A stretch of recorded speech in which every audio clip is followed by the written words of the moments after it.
Sonos Audio Podcast Network. 5 a.m. I'm up with a crisp Celsius energy drink. Running 12 miles today. Grab a green juice, quick change, and head to work. Meetings, workshops. One more Celsius, no slowing down. Working late, but obviously still meeting the girls for a little dancing. Celsius. Live, fit, go. Grab a cold, refreshing Celsius at your local retailer or locate now at Celsius.com. PMS, pregnancy, menopause. Being a woman is a lot. Ollie supports you and yours with expert solutions for every age and life stage. They just launched 2 new products exclusively at Walmart. Period Hero combats bloat, mood swings, and more during PMS. And Balance Perimeno to support hormonal balance, mood, and metabolism during perimenopause. Grab yours at Ollie.com. Ollie! These statements have not been evaluated by the Food and Drug Administration. This product is not intended to diagnose, treat, cure, or prevent any disease.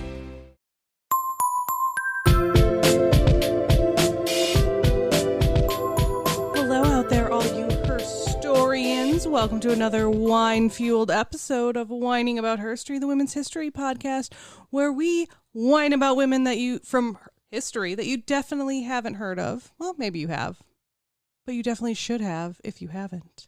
If you're a fucking show-off, you've heard of them. Yeah, right? Like fucking nerds. Nerds. We still love you. We absolutely love you, but you don't need to announce it and make us feel bad, okay? Yeah. It doesn't need to happen. You can quietly smile to yourself in your head and be like, I already knew this. You can do the emphatic nod, like, yes, I already knew this, and we're going to see you and be like, this bitch knows what's going on, but you don't need to like rub in our faces that you're smarter than us. Everyone's smarter than us, okay? You're not special. You think you're special because you're smarter than us? You're not.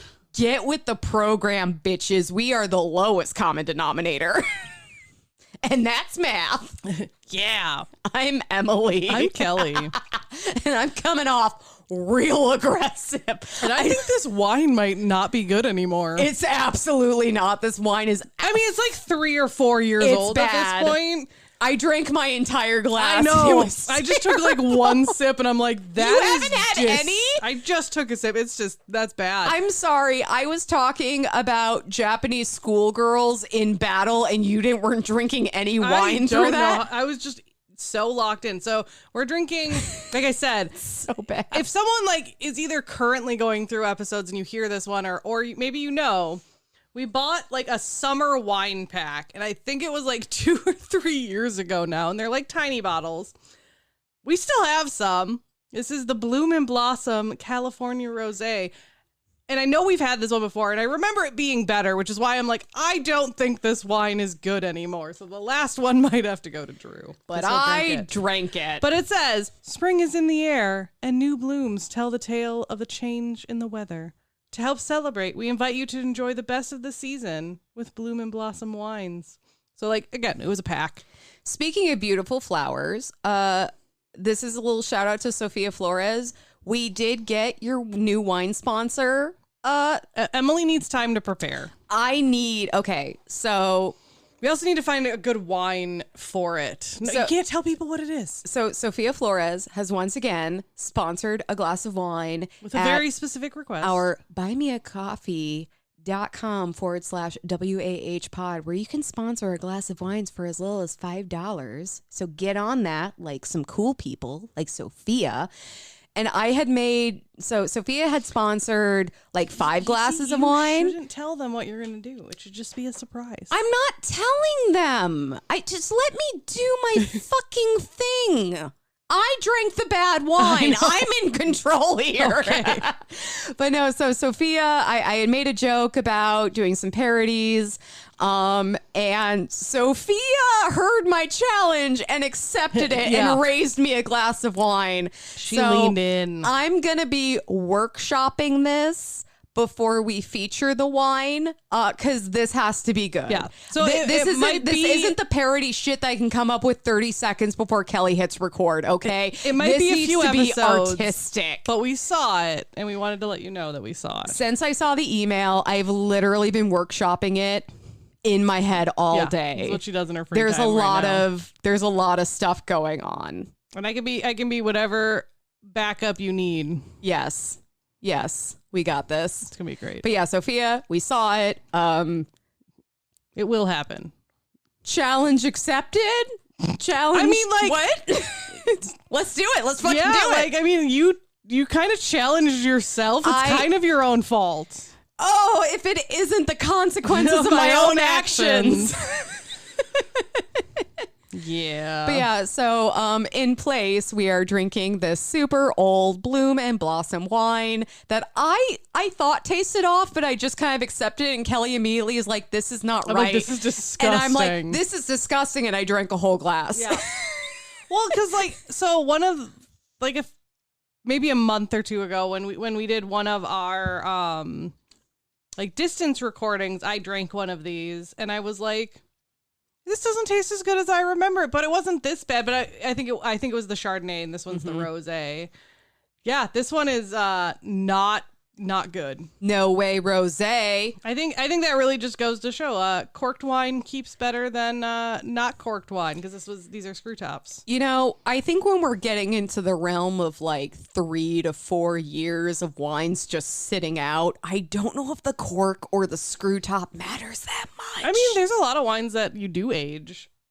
So, I mean, it's not generally whites though, so that could be why. Well, here's to old wine, shitty wine that we shouldn't be drinking, but I did. I'll still drink it because I was talking about sad things. If you are a funerarian or funerista and heard our latest Herstory happening, that is the wine that I was drinking during that. So you can understand why I kind of like had no idea that I shouldn't be drinking that wine. Yeah, I was like, no, this doesn't taste right. It literally doesn't matter. I'm just too sad. This wine doesn't taste right, but nothing about my story is correct. So this is very fitting. Well, Kelley. You go first. Shit! It's so bad. Kelley, I don't know how you finished that glass. Some wine just tastes a little funky, and so I accepted it. It's like, it's got notes of like moldy grapes it has on the ground. Notes of like Greek church wine, which means which means it has too much vinegar in it, which means it's not good anymore. It's not that bad, okay? I mean, it's bad. It's not that bad. I mean, it's not Greek church wine. I said it has notes of Greek church wine. Well, so we are still celebrating Pride as always. And it's not that I forgot that it's Pride, but my story is not Pride related because it was already done and I had a week and I was like, I don't have the mental energy to write a new story. Yeah, so both of these stories are kind of coming from a place of struggle. Yeah, no, I just like stared down and couldn't like move for a second. That's the like, place this struggle. Is coming from. Focusing has been really hard. Motivation's been almost non-existent. Has been really hard. Not just being like devastated into nothing has been really hard. So for my story, I decided to have a little fun with it. Nice. Because a lot of the LGBTQ plus people we cover, there's a lot of, discrimination. There's a lot of struggle. There's a lot of persecution. And I decided to cover someone who's a little bit above all of that, but also proved that queer people have been here since day fucking one. Today, I am whining about Ishtar, also known as Inanna, the lesbian goddess. Oh, you gotta love when goddesses represent. The reason I found this woman is because I saw a post on Facebook about an Aztec lesbian goddess, and I'm like, hell yes. So I Googled it, and the sources I was finding weren't really like explicit, like lesbian. They weren't giving, okay, well, why is she a lesbian goddess, or like what's the story there? Yeah.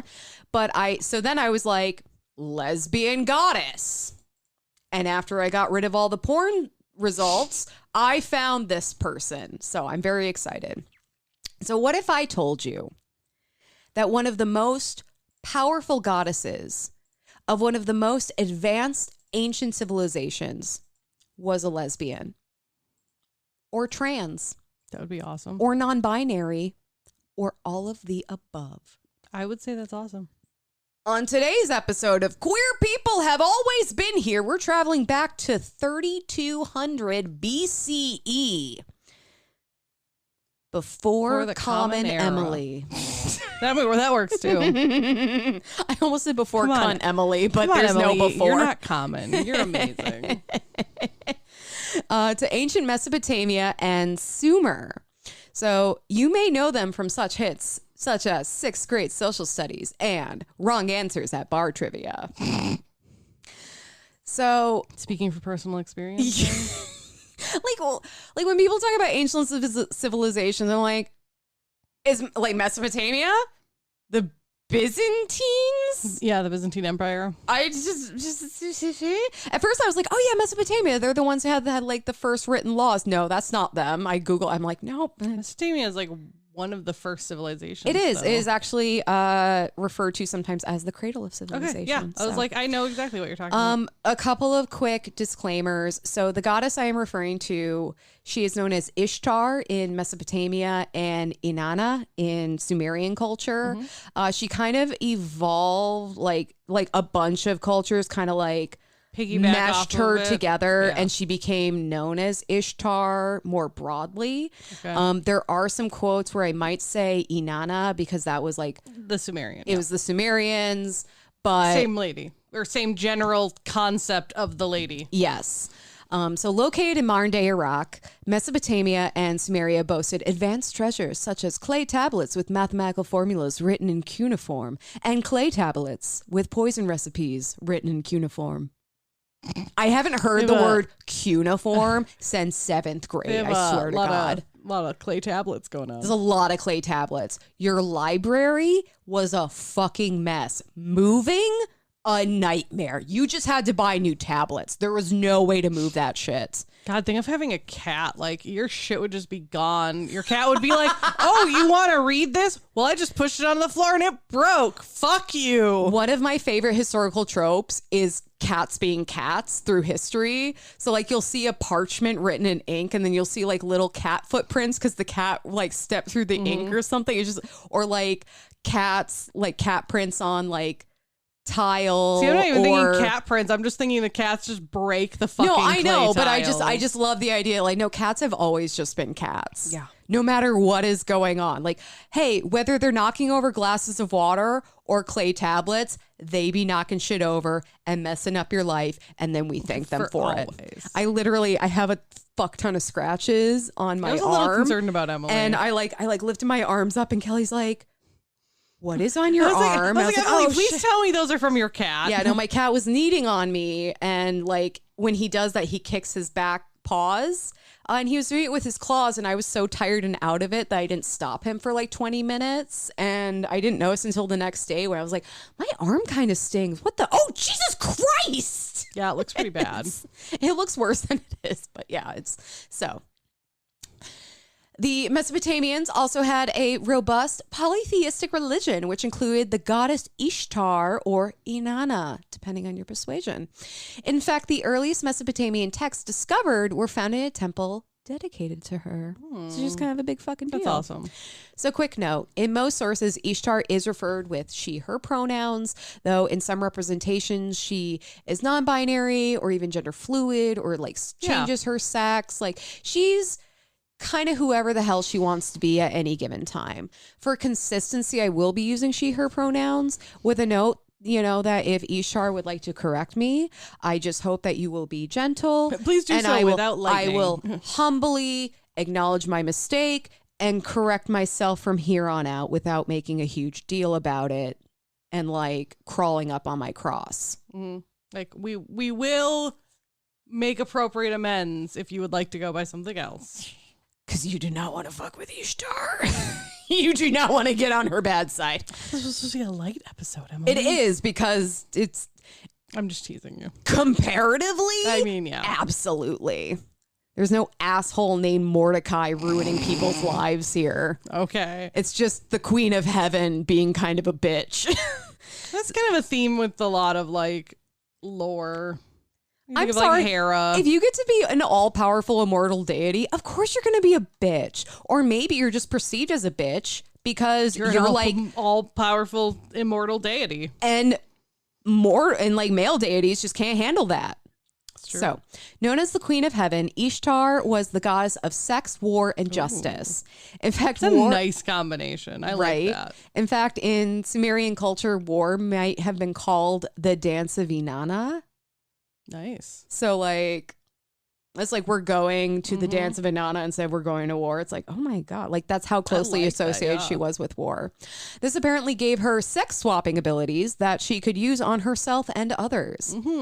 As Enheduanna, Ishtar's high priestess, and whom Kelley covered way back in episode 40, described her. This is that Enheduanna. Okay. There aren't two. No, I would have been very surprised. No. This is Enheduanna from like the 1920s. Okay. Different lady entirely. Completely different lady. She had a bob cut. She had pearls. She was a flapper. It's totally different. But Enheduanna described her, quote, to destroy, to create, to tear out, to establish are yours, Inanna. To turn a man into a woman and a woman into a man are yours, Inanna. So I did not go back and listen to it, but I kind of wonder if you talk about Ishtar at all. I don't know. I'm like it sounded familiar. So like, I wonder if I talk about it like in the context of like, she was Ishtar's priest. Yeah, because Enheduanna was a priestess. She wrote a lot of poetry, and she wrote a lot about Ishtar. Yeah. Or Inanna, as she would have said, because she was from the Sumerian culture, I believe. It'd be very interesting. So Ishtar was such a popular deity that she had her own cult. Yay, Must be nice. I wonder what that's like. So the cult of Ishtar members were known for being androgynous, which is commented on in poems written for Ishtar.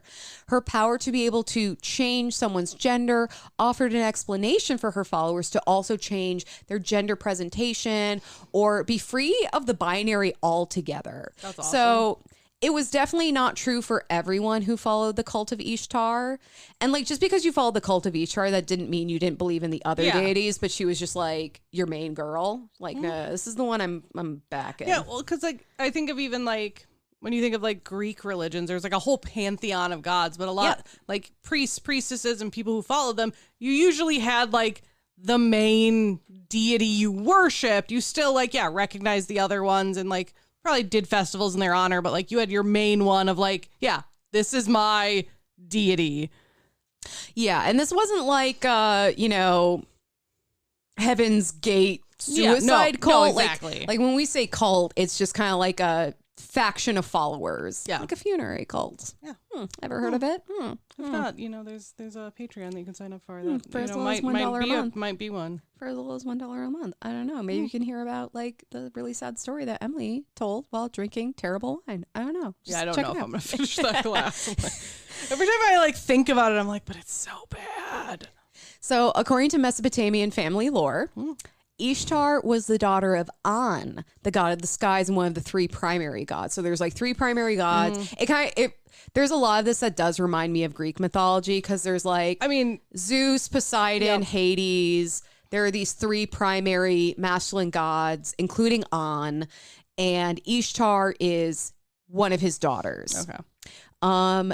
With these three primary gods, Ishtar was actually considered part of the upper echelon of the Mesopotamian pantheon, and one of the few goddesses who held such a position. That's awesome. Even though so there's these three guys, and then like they've got their kids, she's like right up there with them. She's a big fucking deal. She's like the bitch. Yeah. So in some tellings, such as in the Epic of Gilgamesh, which I'm like, oh my God, I think I read that in school a million years ago. Ishtar has an insatiable sexual appetite and bloodlust. I mean, she is the goddess of sex. And war. Yes. Sexy. Got terrible wine burps. She may be depicted as having wings and weapons growing out of her shoulders. She may at times wear flowing robes and sport a beard and has a lion familiar. And she's usually depicted either like standing on the back of the lion or like having one foot on the lion. And I'm like, I don't think she's necessarily riding the lion. I think she's just like, my cat's over there, but I don't want to bend over to pet it. So I'm going to I do that with Arthur. I do that with my dog. I do that with my dogs. Yeah, you just pet them with your foot. Yeah, that's just what you do.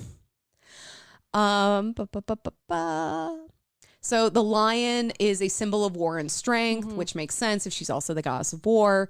Carvings of Ishtar may include the planet Venus and the morning and evening stars, because she's also like, she's the goddess of like life and fertility and like all like a lot of feminine energy. So of course Venus is her planet. In myths, Ishtar is always getting into... Oh, wait, sorry. I skipped a paragraph. Emily, how dare you? It's funny because both sentences kind of say the same thing.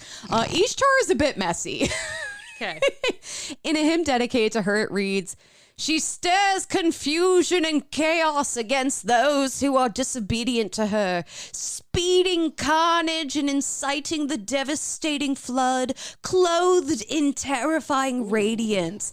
Terrifying Radiance. I love that. Is my stripper name. Yes. It is her game to speed the conflict in battle, untiring, strapping on her sandals. Oh, okay.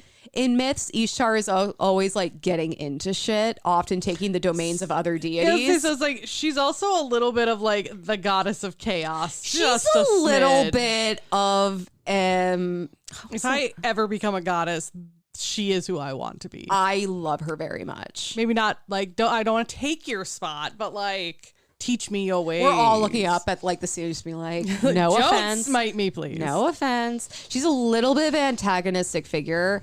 So she's, even though she's like one of the primary gods in the Mesopotamian pantheon, and I think chronologically she'd be one of the older ones because she's like the daughter of one of the primary three. She's often depicted as kind of like young and brash and like, I'm gonna doesn't give a shit. I'm gonna fucking make this shit happen for me because I want it. And like, you know, she's a little bit of an instigator. So she is in these myths. She's often taking the domains of other deities, sure that she deserves more power than she was given. You could say she's young, scrappy, and hungry. That one is for you, Sophia. She's also not the most affectionate lover, often treating her partners as disposable, which I guess when you're an immortal goddess, they kind of are. Yeah, like it. Well, especially if they're mortal, you're like, well, you're gonna die one day. I'm not condoning it. I'm also not saying that any gods behave appropriately in relationships. Yeah, I think that's a good way to say it.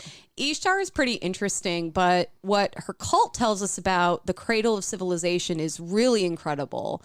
So, as I said, those in the cult of Ishtar didn't conform to the gender binary. Apparently, this did not represent the majority of Mesopotamian citizens.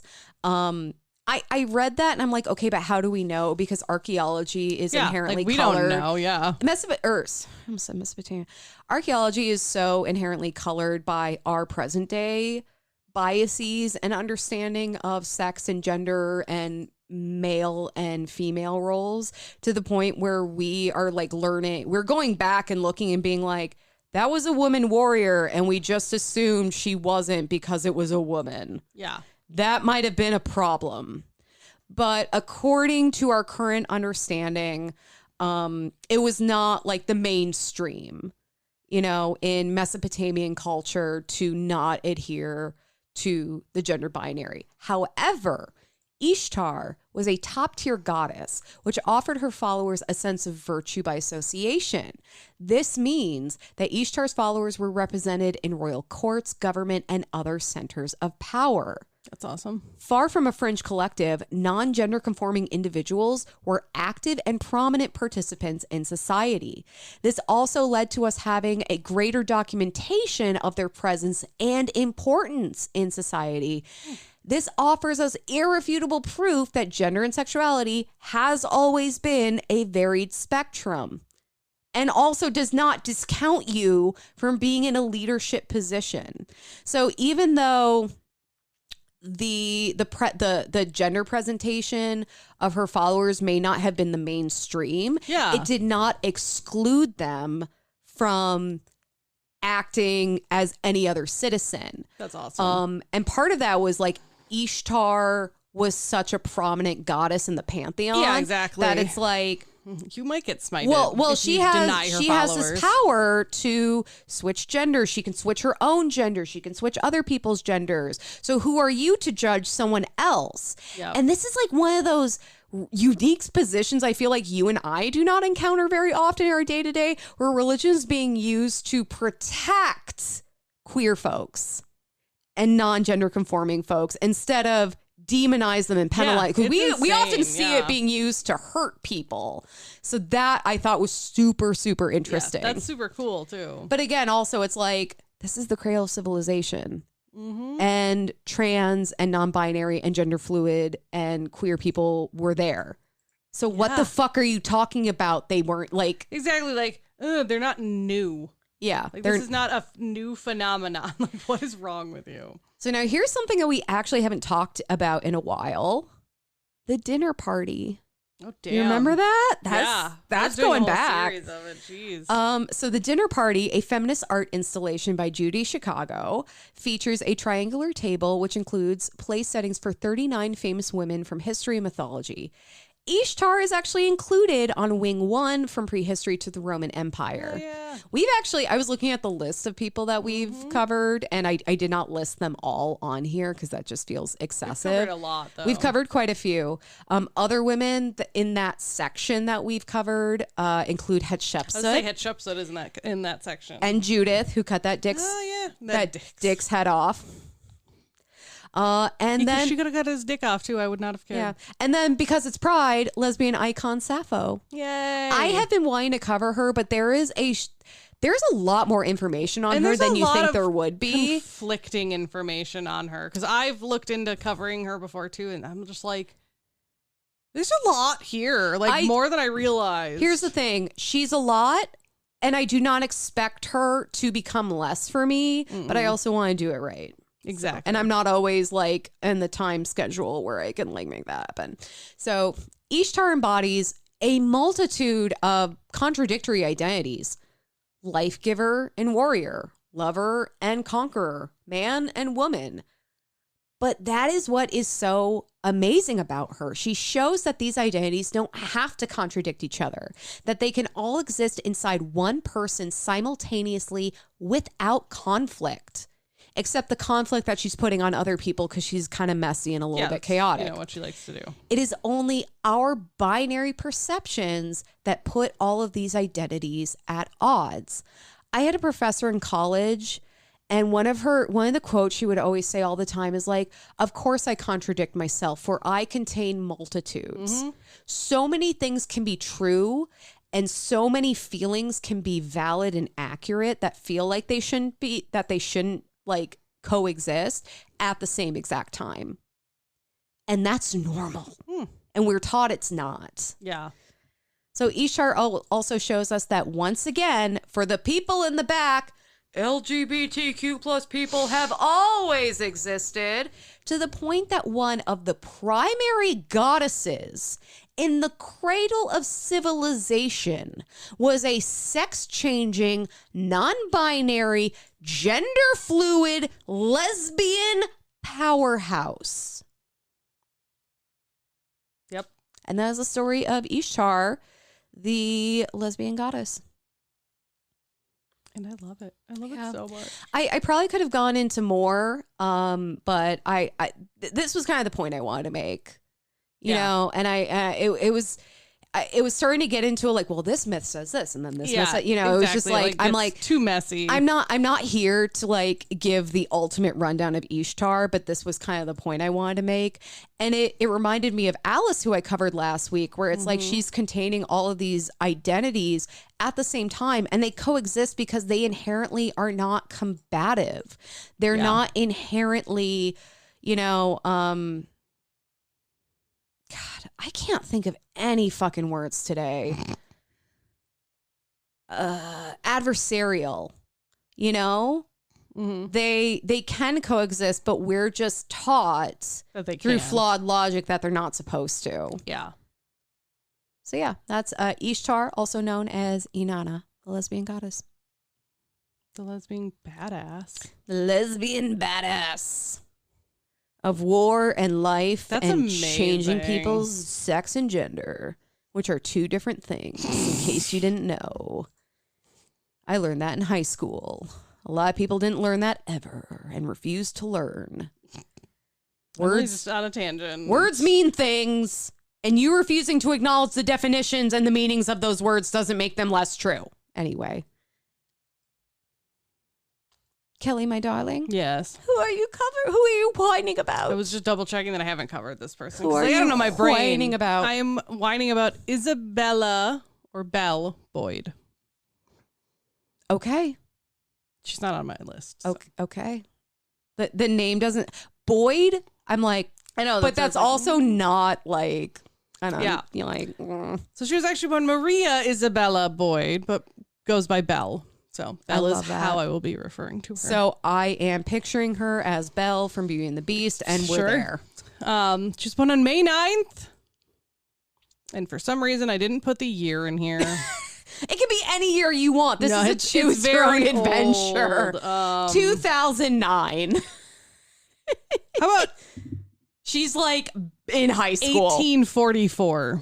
Okay, I was going to guess 1800s. Yeah. Boyd is a very 1800s name. She was born on May 9th in Bunker Hill, Virginia. Now that is located in West Virginia, but at the time it was still just Virginia. Country road. Yeah. Okay, you know what's really sad? There were recently floods in West Virginia. Oh yeah, it was real bad. It was really bad, and I don't want to make light of that tragedy. But I was watching the news, and there was a gentleman who was being interviewed about like the aftermath, and his shirt was just "Country Road, take me home" with the outline of West Virginia. I'm like, someone needs to protect this man at all costs. It was just the sweetest fucking thing. And I'm like, of all the shirts you saved, that was the one. Like, it was so beautiful. Anyway, go on. Yeah. So she was born to a prominent, prosperous, strong Southern family of slaveholders. Oh, yeah. You're just like, no doubt. No, I like literally it's coming up in like 3 sentences. She was the eldest child of an affluent shopkeeper and tobacco farmer named Benjamin and his wife Mary. In her later writing, she described her childhood as idyllic because of course.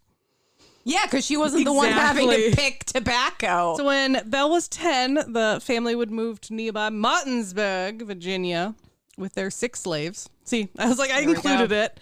One of whom was named Eliza Corsi, and she became Belle's close companion throughout her life. She kind of comes in and out of this story a little bit. And Belle would actually defy the law as she was young, and every night by candlelight, she would teach Eliza to read and write. And she said, quote, "Slavery, like all other imperfect forms of society, will have its day, but the time for its final extinction in the Confederate States of America has not yet arrived." End quote. She's not wrong in retrospect. It's very interesting. I love that this is her teenage rebellion. Like, she's not going out and smoking and hooking up with guys. She's teaching a slave to read and write. She's teaching a black girl to read and write. Yep. She's like, take that, Dad. That is the best kind of rebellion. Yeah. I love that. That's like, I'm going to go volunteer at a soup kitchen. Suck it, Mom. Right. So according to family lore, at age 11, Belle was excluded from an adult dinner party her parents were having. And to protest that, she rode her horse into the dining room and asked, "Well, my horse is old enough to attend, isn't he?" So this is the kind of person she is. Belle is my fucking icon. She is having none of anyone's shit. Yeah. She was also really intelligent. She would attend the Mount Washington Female College of Baltimore at just age 12 and would graduate at 16 and return to Martinsburg. She's old enough to go to this like ritzy school, but not old enough to have dinner with the adults. I mean, her parents just didn't want to deal with her. Let's be honest. That's actually very accurate. Adults also and that's need probably why they child-free sent spaces. her away to Baltimore. They're probably like, "You're a lot." And she's like, "And I will not make myself less for you." So she would return home after graduating, And within a year of her returning home, her hometown would be occupied by Union troops for coming into the Civil War. Just for people who don't know, Civil War. The day is coming. The exactly. day has arrived. That thing she was talking about earlier. It has arrived. Yeah. So the town was occupied by Union troops, and initially Belle would spend like kind of the beginning of the war and the occupation raising funds to help the Confederate soldiers and sewing clothes, and was very, very proud of her 45-year-old father's decision to enlist in General Stonewall Jackson's troops. Is this okay? I feel like this lady is going to have me all over the place with my feelings. She's on the side of the Confederates. Damn it! What the fuck? But in a really like weird way. What is happening? I mean, they still lose. We know what happens. I know, but she's like, I know she's slavery like, is bullshit. She's like, slavery is bad, and Confederacy. You know, we have been talking about how you can contradict yourself because you contain multitudes. Well, and I did read in some of the articles that some people were like, you know, was her being so gung-ho about the Confederacy just kind of like what she wanted to do and like that adventure she was looking for, and like that was like how she was raised kind of a thing. We don't know. I will say it is important to talk about women's roles throughout history, even when they are not on the right side of history. I like debated because I was like, but I'm like, no, this is still a really interesting story. Well, and this whole idea of like, well, women weren't there. No, they were there. They were on both sides in every field. Exactly. You know, we've talked a lot about Union soldiers who were women and women who have helped the Union. There were probably just as many Confederate women who were doing the damn thing.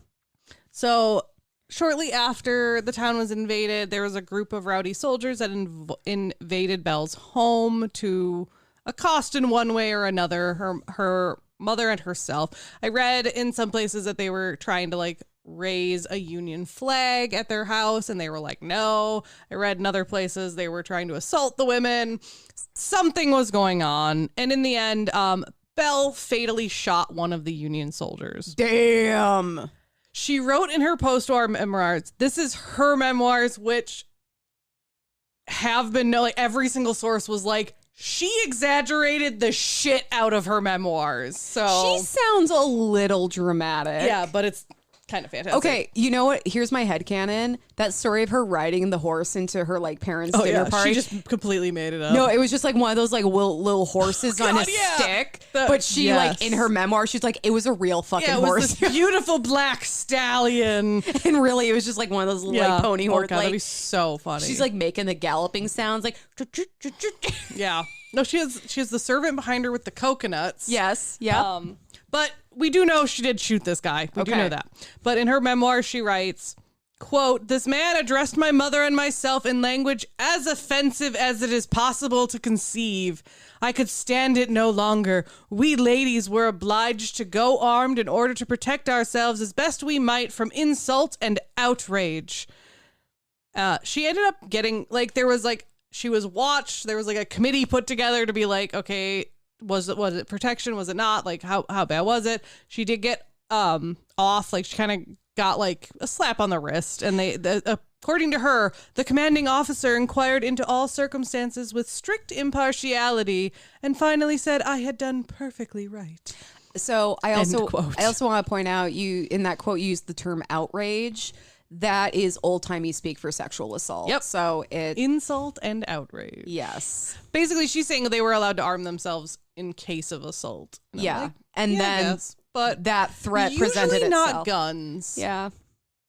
But hey, I will say I'm all for girlies protecting themselves. Oh, yeah. No, like, I'm not trying to say anything bad about this. I'm just trying to say, like, no. We don't know what the soldiers were actually doing. Yeah. And she still killed the man. Yeah. But thus began Belle's career as a rebel spy at the age of 16. She's got that bloodlust. And Belle would become one of the Confederacy's most notorious spies. She's also considered to be one of the more controversial and enigmatic figures of this war. Basically because she was a fervent secessionist whose efforts on behalf of the Confederacy, like, did a bunch of stuff, but then she's also over there being like, slavery is bad. So, yeah. Like, even, like, historians are kind of like, yeah, she's a little weird, but also there are people that were like, yeah, her methods were a little questionable. There's just a lot. There's, like, she's one of those figures that, like, some people are like, she did fantastic, and other people's are like, eh. It sounds like she's a person that's kind of hard to pin down and put in a box because she was so all over the place. But I think that's probably what makes her such a fascinating figure. Because again, we've been talking lately about the complexities of individuals. Yeah. She sounds like someone I like, other than the like Confederacy, secessionist, slave owning part. Like the rest of it, I'm like, we would be friends. I know. I'm getting emotional whiplash because I'm like, yes, girl. Fuck no, girl. Exactly. Stop it. And I'm like, hey, girl, I kind of get where you're coming from there. No. Yeah. Jesus Christ, no. So one of the reasons she did evoke a lot of derision from a lot of like her modern day, or not modern day, that day peers, was because she was daring in a way that like really just went against the era's standards for ladies. Belle really took advantage of the common assumption that women were not dangerous and could not be dangerous. She also defied women's conventional roles by just outright becoming a messenger for Stonewall Jackson and Pierre Beauregard, both major Confederate generals. And yeah, usually it was men doing that. And she also tended to be a little bit flirtatious and kind of peculiar. She has been denounced as the lowest sort of camp follower and the fastest girl in Virginia or anywhere else. That one just made me laugh, which is why I put that in here. The fastest girl in Virginia. I think we have our episode title. But she definitely, she gives us some options, so just wait. But like, she definitely used like the feminine wiles to her advantage. We've seen it with other women. We've seen it with, I think Hannie Schaff did it. Not like to this extent, but she did do it. Oh yeah. Yeah, no. Hannie Schaff in the To Die Beautiful? Yeah, the Overstein sisters. Yeah, definitely exactly. relied on. I mean, a lot of women we've covered have kind of they've weaponized that sexism that they are not a threat. And so like I have a feeling a lot of the people that are denouncing her are kind of just like, well, we shouldn't need to stoop to that level. And it's like, if you can use that, why not? It's war, babe. Exactly. So like I included that just to kind of let you know like how people are viewing her, but like I'm kind of like, yeah, you gotta use what you got. Damn it, Maverick. I don't agree with your methods, but you get results. Yeah. Well, and she was also like accused of trying to like seduce Stonewall Jackson, and like there's a whole bunch of other things that like I put in there, or like I didn't put like the really detailed parts, but like that's kind of what she was dealing with. Like even the people back then were like saying stuff like that about her. She also apparently, this part I found interesting and I hope is true. She apparently had a pet crow. Oh my fucking God, what is this woman doing to me? That had a split tongue. I don't know. I don't know.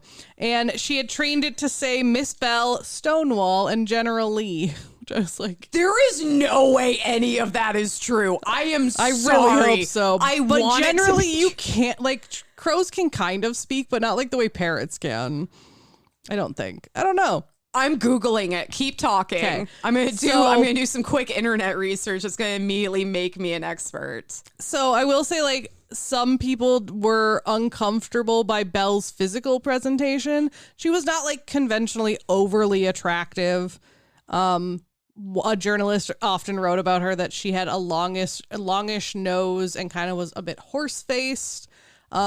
The thing that bothered people was that she was so at ease in her own body and didn't mind kind of flaunting it and using it as the tool. Yeah.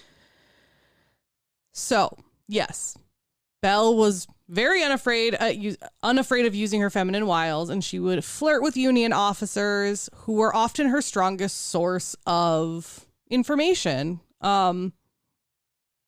And, you know, she was raised in an affluent household, so she kind of knew how to socialize and how to dress well and how to dress to attract attention.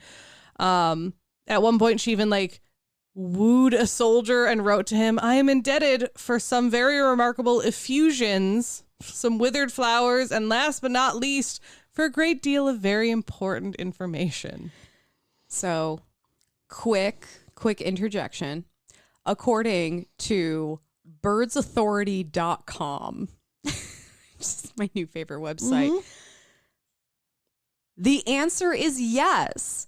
Crows can be taught to speak? Crows can definitely talk and mimic human voices if you teach them how to. This is because these blackbirds have vocal cords like parrots called the syrinx, enabling them to vocalize words.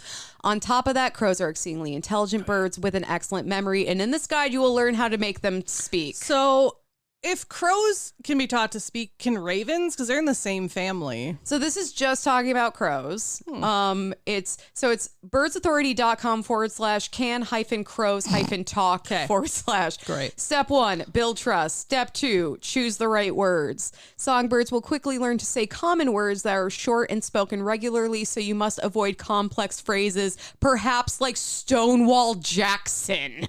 No, just saying. It wasn't Stonewall Jackson. It was General Lee, Stonewall, and Miss Belle. Okay, I'm sorry. All those might be a little too complicated. You could start with words like hello, bye-bye, your name. Okay, I think love Miss you. Belle is probably the easiest one. General would, I feel like, be a harder word. Step 3, repeat the word many times. Oh my God, I can Step just see 4, her standing there. reward the crow. Oh, that's funny. Okay. Oh my God. I love crows, and I have a new life goal. I have a new life goal. I want to befriend a crow and teach it how to speak. This is also part of my retirement plan. Yeah, our commune cult will be full of crows. I will also be a crow witch. Yeah. Talking crow witch. So Belle would often steal weapons from the Union camps she would visit, weaving arsenals of sabers, pistols, and other like tools through the steel coils of her hoop skirt, and would smuggle precious quinine across the Potomac River into secessionist towns in Maryland. Not all of her endeavors were altruistic, and when Confederate soldiers would ask her to get things, she would charge $3 to carry letters across lines for them, or $2 to carry liquor across lines for them. She once attacked a Confederate soldier who refused to pay for his bottle, which resulted in a brawl of like 30 men just fighting afterward, which I'm like, I really hope that one happened because that just is funny. I think the mistake in trying to understand Belle is associating her motivations with some kind of moral compass or outside influence. Belle does what Belle wants. Yeah, that's why when someone was like, I think some of her like being a spy for the Confederates was just like the adventure of it. I'm like, yeah, I think that makes sense. Yeah, I think that's just kind of what she felt like doing at the time. So Belle would become more daring. Not that it makes it okay. Oh, but no. Yeah. Belle would become more daring or possibly more desperate, that's my guess, with each attempt and the longer the war went on, to garner Union secrets and war plans. Union soldiers initially did not expect a girl to be an intelligence agent, so even when she got caught and her messages were intercepted, officers would simply reprimand what they assumed to be an innocent teenager. Because remember, she's a teenager. Oh my God. I mean, at that time it's still different, but still, like when you see like this 18-year-old and she's probably just like, oh, haha. And they're like, okay, don't do it again. Oh my God. And they probably think she's so fucking stupid. Oh yeah. When she's like kind of conning everyone on all sides. So by early 1862, they had kind of caught on to her, and her activities were actually pretty well known by the Union Army and the press by this point. Oh my God. So at this point, she earned a number of names depending on like the newspaper that wrote about her, but some of them were La Belle Rebelle, the Siren of Shenandoah, the Rebel Joan of Arc, or the Amazon of Secessia. Yeah, I guess that would be right. I wonder if that's like secessions. Yeah, they were the secessionists. In fact, the New York Tribune wrote an entire article on her attire. They wrote, a gold palmetto tree pin beneath her beautiful chin, a rebel soldier's belt around her waist, and a velvet band across her forehead, with the 7 stars of the Confederacy shedding their pale light therefrom. Wait, was it Secessia or just secession? No, Secessia. Okay. Secessia. Okay. Amazon of Secessia. Okay. Wait, Siren of Secessia or Amazon of Secessia? It was the Siren of the Shenandoah. Oh, okay. Or the Amazon of Secessia. Like I said, there's a lot of names. There's actually 2 more later. Oh my fucking that God. Belle gives herself, which I love. I'm sorry, it's always a mistake to give yourself a nickname. I don't know. The one it's because she wrote about him in her memoir. Anyways, but so the only additional ornament she needed to render herself perfectly beautiful was a Yankee halter, or like a neck or a thing. They called it a noose, but I think it's like a bandana. Oh, okay. A Yankee halter. Oh yeah, her neck. like yeah. Yep. So, according to her memoirs, again, which are probably highly exaggerated, several of her bigger exploits include hiding in a closet and learning that the Union Major General Nathaniel Banks' forces had been ordered to march. She would ride 15 miles to inform Confederate Major General Stonewall Jackson that they were marching on him, and then would return home. I'm like, that doesn't sound that exciting. That is some Scooby-Doo shit. She's just ducked out in a closet. Yeah. So several weeks later, she would listen through a knothole in her hotel room into the Union officers who were next door as they were making plans to attack Front Royal. She would run onto the battlefield to provide General Jackson with last-minute information about the Union troop dispositions. Jackson's aide, Lieutenant Henry Kidd Douglas, actually did note this, so this one we know is true. And he described, quote, seeing the figure of a woman in white glide swiftly out of the town. She seemed to heed neither weeds nor fences, but waved a bonnet as she came on. The Federal, and then that's what she wrote, or he wrote, and she wrote, the Federal pickets immediately fired upon me. My escape was most providential. Rifle balls flew thick and fast about me, so near my feet as to throw dust in my eyes. Numerous bullets whistled by my ears, and several actually pierced different parts of my clothing. Jesus. So those are like 2 very different accounts, but like I guess he could have been writing about when he noticed her before she got on the battlefield, but I'm like, supposedly after the battle and Stonewall Jackson did capture the town, he apparently acknowledged her contribution and her bravery, stating in a note to her, quote, I thank you for myself and for the army for the immense service that you have rendered for your country today. I'm like, that is the most canned and generic response. I'm like, did he just have like a stack of these somewhere? And he's like, and for you, and for you. Yeah. Yeah. Apparently they were written by AI. Yeah. She was awarded the Southern Cross of Honor, which I don't know what that is. And Stonewall gave her honorary aide-de-camp positions, like within his thing. Yeah. Basically, he was like, yeah, you can continue being a spy for us, sure, whatever. Yeah. Like she's being professionally and like she's being professionally recognized and honored for what she's doing. Yeah, for the exactly. Confederacy. So on July 29th, 1862, the Secretary of War for the Union States, Edwin Stanton, issued a warrant for Belle's arrest. She would actually end up being arrested 6 or 7 times throughout like the end of the war, but actually managed to avoid incarceration for most of that time. Like she kept getting arrested, but not actually like imprisoned. But eventually she was imprisoned in the old Capitol Prison in Washington, D.C. She was released after about a month as part of a prisoner exchange, but was arrested again the next year. Because she kept spying. So well, yeah. She was also not a model inmate. I would expect nothing less from her. No, she is like, who can I defy? She's chaos incarnate. Who can I piss off right now? So some things that she apparently did while she was in jail: waved Confederate flags from her window, sang Dixie, and actually like would communicate with supporters and share information. So what would happen is a contact of hers would shoot a rubber ball into her cell with a bow and arrow. She would write a message on what? I have no fucking idea.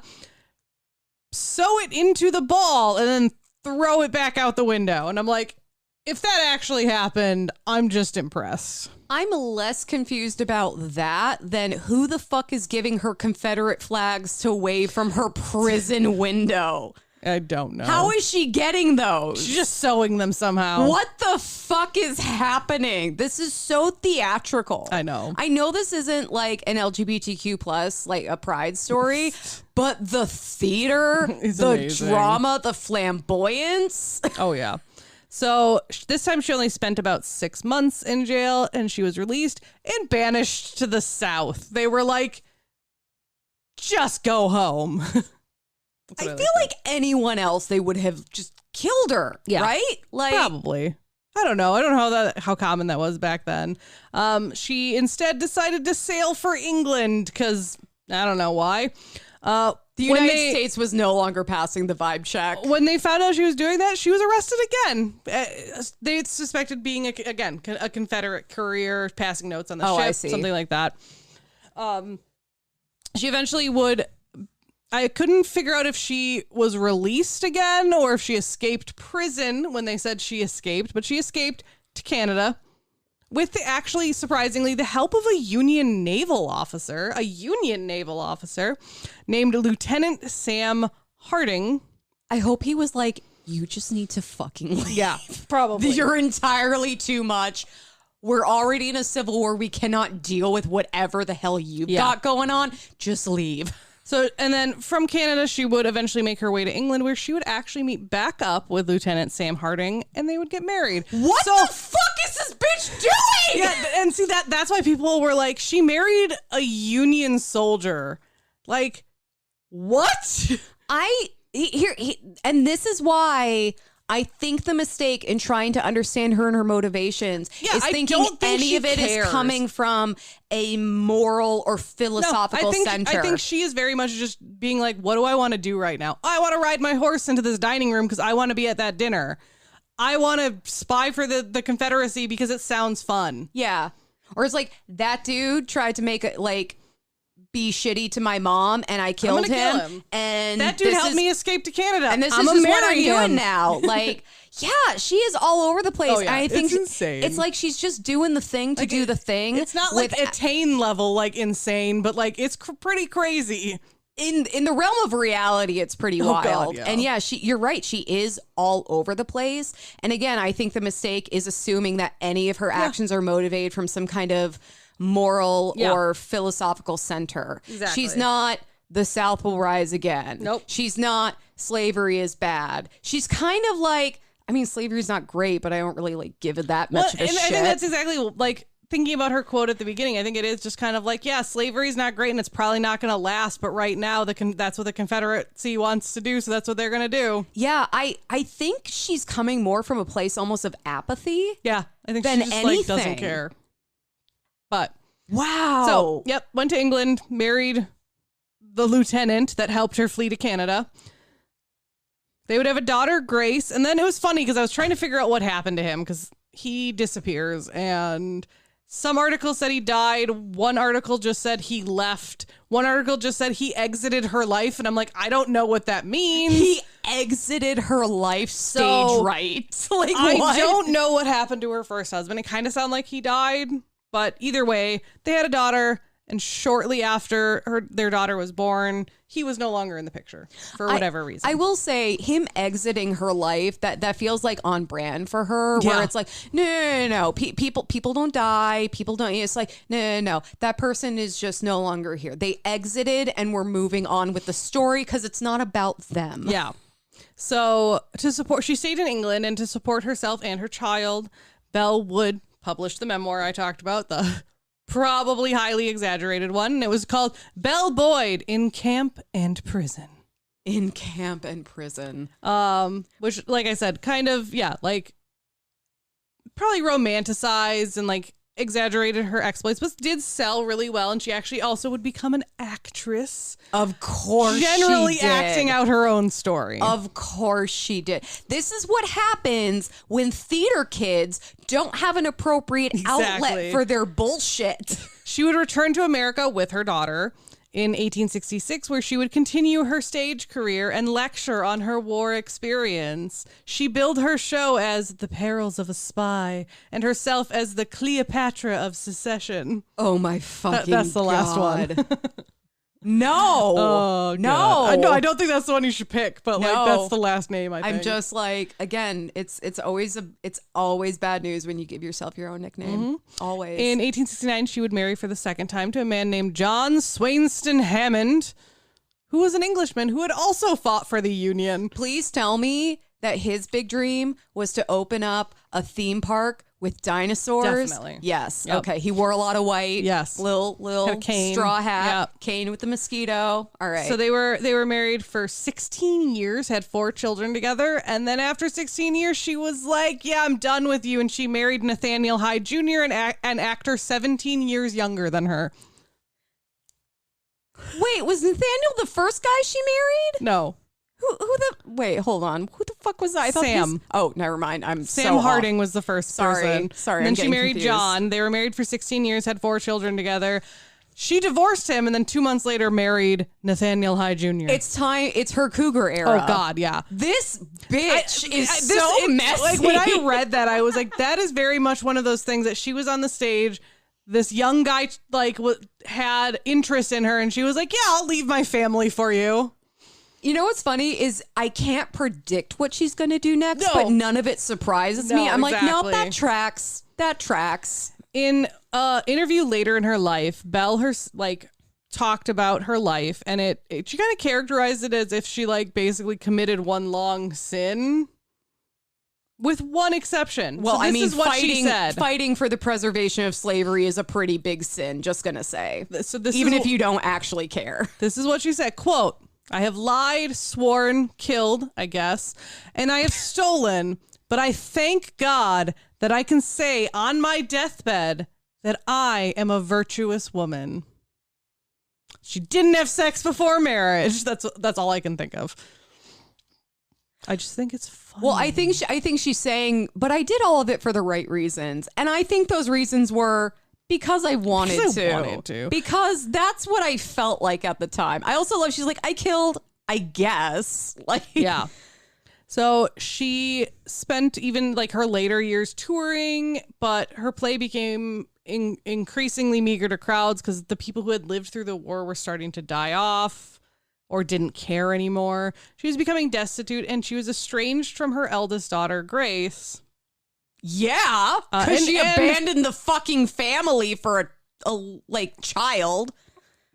Well, this is from her first. Grace is from her first marriage. Yeah, I know, but I assume Grace was still with her when she's married to the other guy, having 4 more children. I assume Grace just went, "You're too much." Yeah, Grace I'm gonna follow Dad. Exit stage right.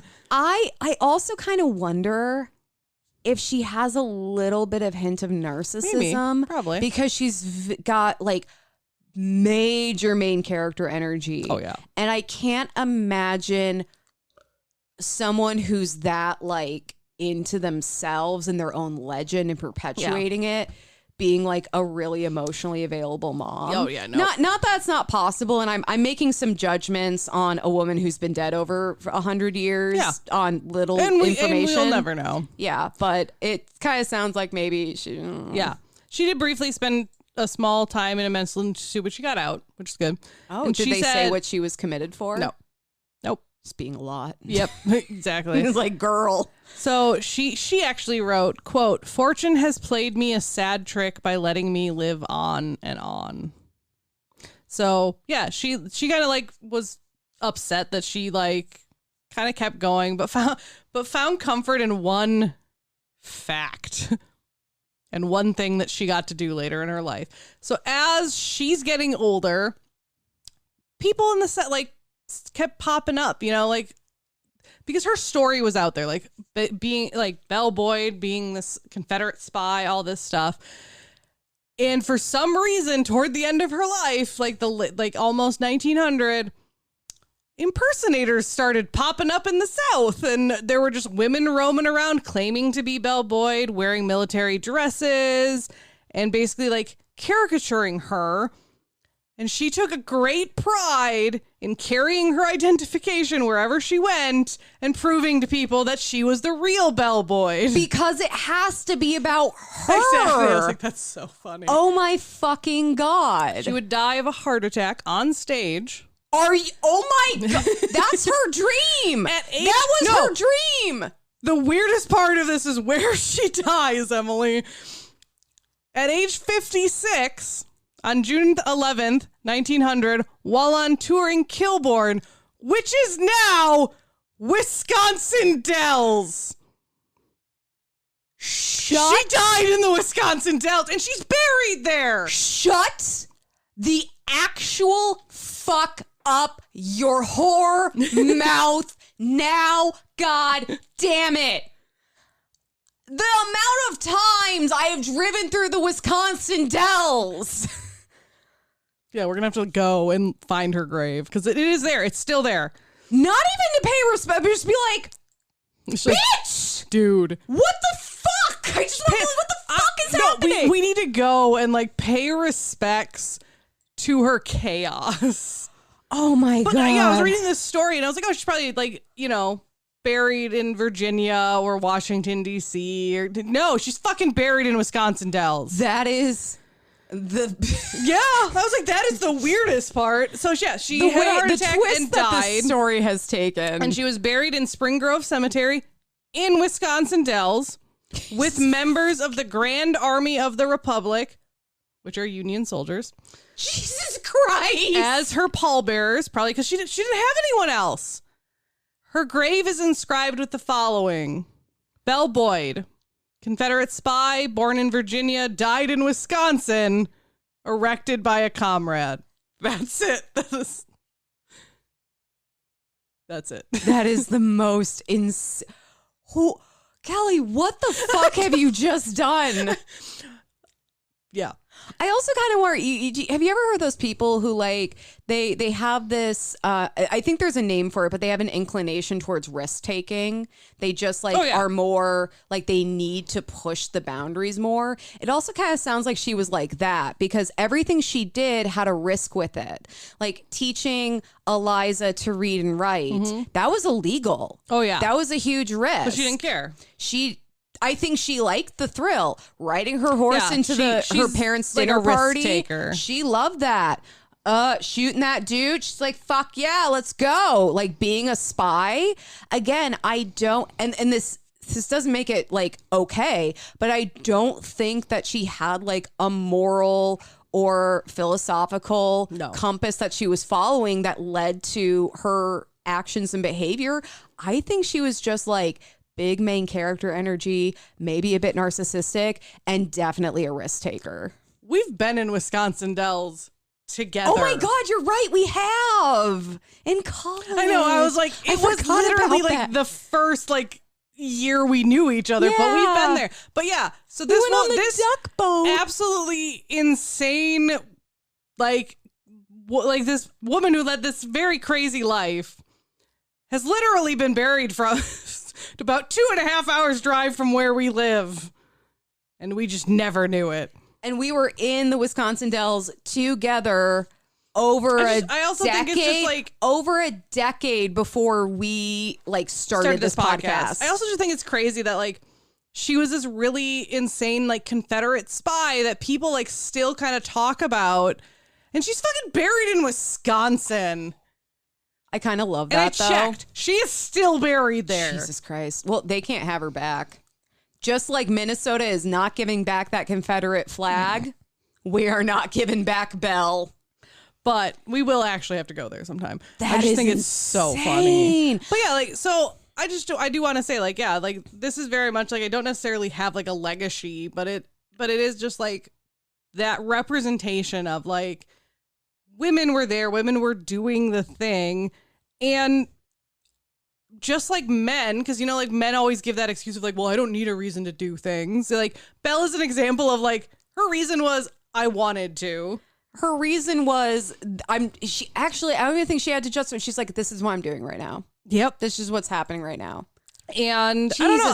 I thought like it's not too intense, not too morbid. You know, it's kind of fun. And when I first like started I will say, for covering a Confederate spy, that was a lot more like wild and twisty than I thought it was going to be. And because I was just like, okay, just like kill this bitch. I find it interesting because like they talk a little bit about what she did as a spy, stealing weapons, stealing liquor, stealing like a bunch of stuff. And then like her two big things of like, but like it was a spy and it was during a war. So like we don't have a ton of her exploits like during the war.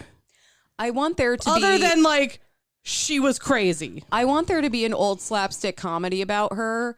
And she's like stealing weapons and liquor, but really just for herself. And the Confederates are like, oh my God, thank you for getting this for us. And she's like, $3, totally. Please. But you gotta give me some gas money. What's gas money? Just give me some fucking cash, bitch. Yeah.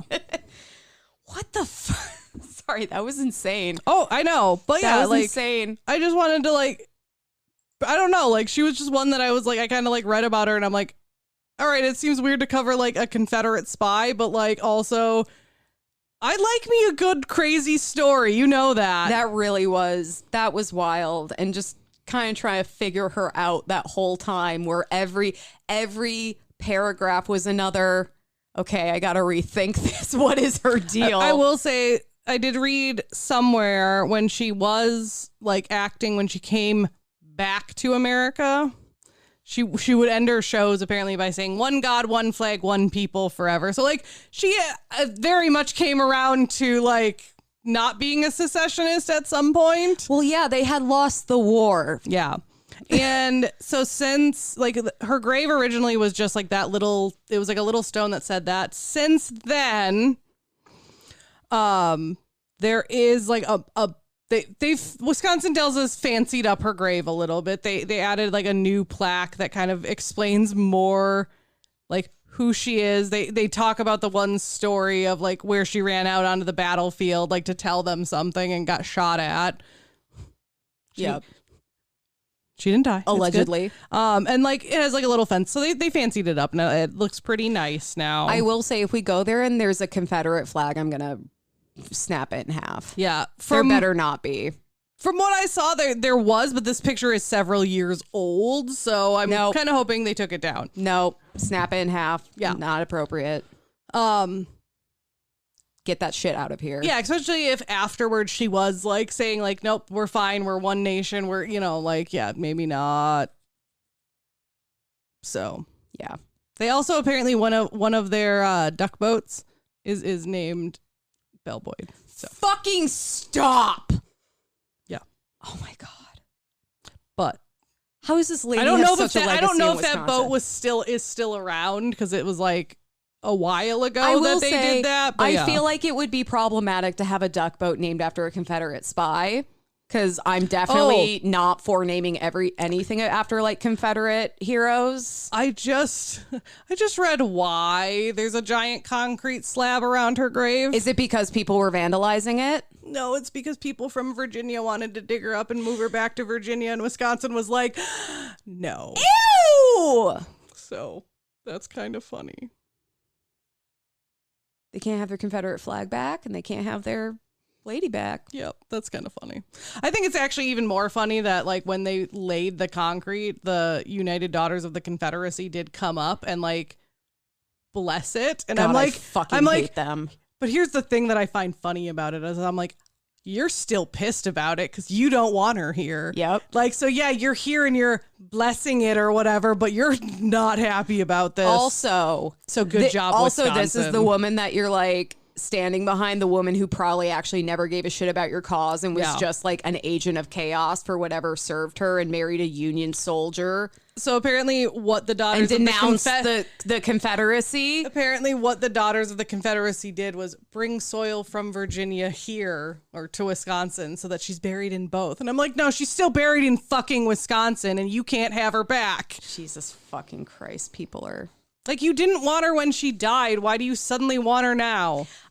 Because the Daughters of the Confederacy are a fucking cult. We did a Herstory happening about them, and they're absolute insane. Trash. They're absolute trash, and they're liars. And yeah, like I am against everything the Confederacy stood for, but I still think Belle was kind of crazy. She like a really wild and fascinating individual. Also, like I'm all for like repatriating remains to where they belong, but they're going to venerate her as a Confederate hero, and they don't get to do that because the Confederacy lost, and they need to deal with that and stop trying to lie about history. Well, yeah, especially if she was like kind of recanted some of that and was like it wasn't like she spent her entire life after the Civil War being like, oh, the Confederates, we should be, South will rise exactly. Again. She was like, nope, one nation, one flag, like we're good. Like, I think it's a different thing. Like, had she been, like pro Confederacy until the day she died, I would be a little bit more like. But also, like she died in Wisconsin. Her family didn't claim her. No one from the South claimed her. So why do you? 50 some year, because this all happened in 1952, like when they put the stone on her stuff. Yeah. So that's why I'm saying the Confederate flag might not be there anymore, because the picture is from like when they did it. I hope whoever tends that graveyard checks it every day and just like takes all the Confederate flags. I just want to say like it is. I find it funny that like when she died, no one claimed her, including the South. But 52 years after she died, then people from Virginia are like, we want her back. And it's like, because they are so desperate for heroes, because there are so many people where it's like, no, they were slaveholders and they were bad people and they were awful and we can't honor them. So they're like branching out and kind of looking for whoever they can kind of like lay claim to. And especially, with feminism taken off, they're like, the women, we want the women in our camp. And it's like, she wasn't in anyone's camp but her own. Well, and I think too, like, if you want to honor her, just put up your own fucking marker. Like, you don't need to come here and steal her body. Like, that's weird and creepy. They're really good at erecting tacky statues to Confederate, members of the Confederacy. So I don't know why they don't just do that and then put it on someone's private property. So there's nothing anyone can do about the monument to, enslaving human beings. I didn't think talking about this woman would make you so mad, but I get it. Okay. It's not her. It's the Confederacy. Through the whole story, I was all wild, but like talking about the Dars of the Confederacy, just like really, I'm just like, fuck them, fuck them, fuck them. Like, I almost didn't include that, but at the same time, it's it's important that you did. This is what's going on with her now, but it doesn't have anything to do with like her as who she is. It's more just like they're being stupid again. Yeah. It's so crazy that she fucking ended up in Wisconsin Dells. Like, of all the fucking places. Even of all the places in Wisconsin, like the Vegas Branson of Wisconsin. Mm-hmm. Like, what the Also, I will say theatrical and tacky seemed very much her vibe. Mm-hmm. That's very much the Dells. I'm not complaining. It's fun for what it is, but it's theatrical and tacky and kind of hokey, and that feels very her and like overly dramatic and like doesn't really have like the boom it promises. Like it's a lot of promise and very little payoff. Yeah. And I think that comes into her memoir and how like overindulgent she was. Yeah. I don't know. I just thought she was well, and I love that. Like, I think the other reason too that you can kind of like point to, she's doing whatever the hell she wants to do, and it's not just like yay Confederacy, is because she was charging people to bring them liquor and take notes to their families. She kind of sounds like if she was just pro Confederacy, no questions asked, she wouldn't do that. Yeah, I wouldn't call her a patriot to anyone. No, she's a patriot to herself. She's a profiteer. But I think it's so important that we acknowledge like women occupied every imaginable space, including taking advantage of a civil war. Yeah. Gotta do what you gotta do. It's all about Belle woke up and chose chaos. Belle woke up and chose wherever the fuck she wanted. Emily, how am I being brave? Okay, so day 7, the truth that sets you free. So last week we talked about lies and the lies that we tell ourselves, and the lies that other people tell us about, whose fault everything is. Really quick. Okay, so God is Robbie Rubin. Who is Jesus? I don't think we ever decided. I'm going to say Jesus. Sure. It's just like, Jesus. So there's so much of the story of Jesus' temptation in the wilderness. So many topics we could talk about. Sorry, fucked up his name. Robbie Rubin's provision, the power of scripture, temptation. But when we are thinking about being brave, the story is another example of truth versus lies and how believing truth produces courage. Jesus was faced, like face to face, with temptation from Satan, the enemy. But Jesus stood up against the lies and spoke truth into the situation. Jesus knew the truth and he believed it. Every time Satan offered something to Jesus, he responded with a scripture. Jesus repeatedly reminded Satan of how this story really goes. The truth that sets you free is Ruby Rubin's word.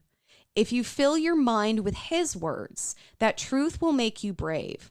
Page after page, verse after verse, Ruby Rubin has already said who you are. Oh. Apparently, I'm a wine burpy bitch, and that is what Ruby Rubin has said I am. Ooh, Ruby Rubin. I like that.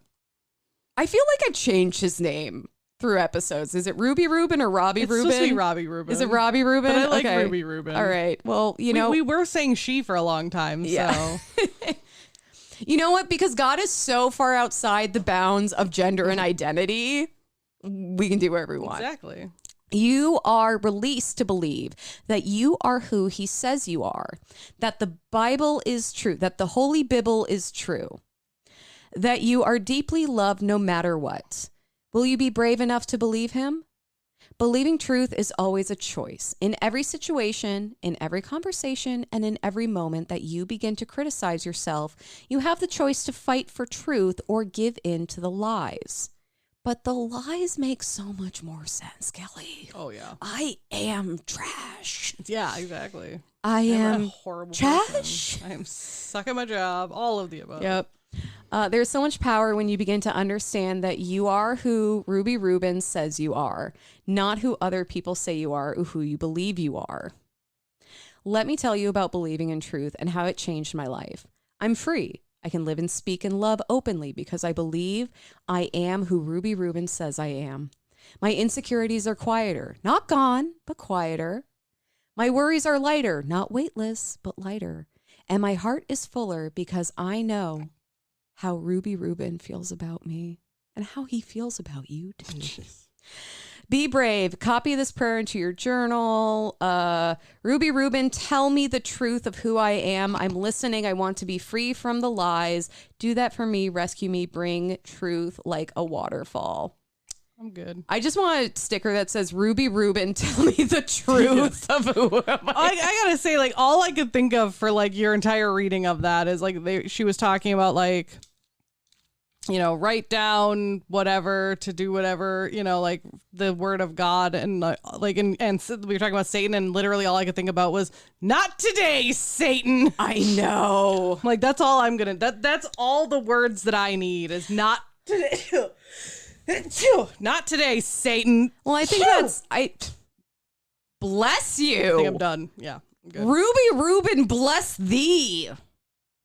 But goodness. Yeah, you was talking about like writing down scripture, but like I'm like, I don't need scripture. I have it. Not today, Satan. I literally have a little like canvas square on the wall in my office that my friend got me for my birthday that just says not today, Satan. But I think that's what's kind of interesting about this is that, you know, like she's putting it one way and then we can interpret it however the hell we want. And yeah, we can condense it down into not today, Satan. Maybe tomorrow, but definitely not today.